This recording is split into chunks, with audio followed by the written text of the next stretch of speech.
धृतराष्ट्र ने सवाल किया कि हे केशव, पूर्व जन्म के किस पाप के कारण मेरे 100 पुत्र मारे गए और मैं अंधा क्यों हुआ। ऐसा कहा जाता है कि पूर्व जन्म में किए गए पाप के कारण ही धृतराष्ट्र जन्म से ही अंधे थे और उनके सभी पुत्र मारे गए थे। असल में अपने पूर्व जन्म में धृतराष्ट्र से बहुत बड़ी गलती हो गई थी। धृतराष्ट्र एक बहुत ही निर्दयी, क्रूर और अत्याचारी राजा थे।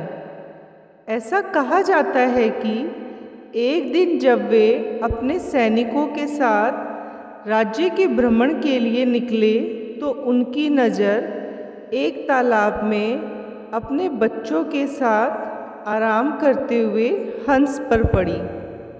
हंस बड़े आराम से अपने बच्चों के साथ तालाब में आराम कर रही थी, निश्चिंत होकर बैठी थी। उन्होंने अपने सैनिकों को तुरंत आदेश दिया कि उस हंस की आंखें निकाल ली जाए।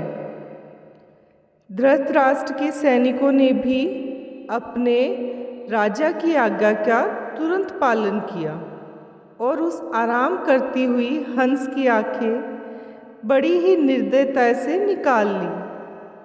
दर्द से बिलखते हुए उस हंस की आंखों को निकालकर राजा धृतराष्ट्र अपने सैनिकों के साथ आगे बढ़ गए, दर्द से बिलबिलाती हुई उस हंस को वहीं छोड़कर।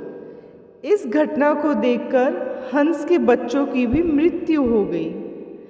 तब मरते वक्त हंस ने राजा को श्राप दिया था कि मेरी ही तरह तुम्हारी भी यही दुर्दशा होगी, और इसी श्राप के कारण अगले जन्म में धृतराष्ट्र अंधे पैदा हुए थे और उनके पुत्र उसी तरह मृत्यु को प्राप्त हुए जिस प्रकार हंस की।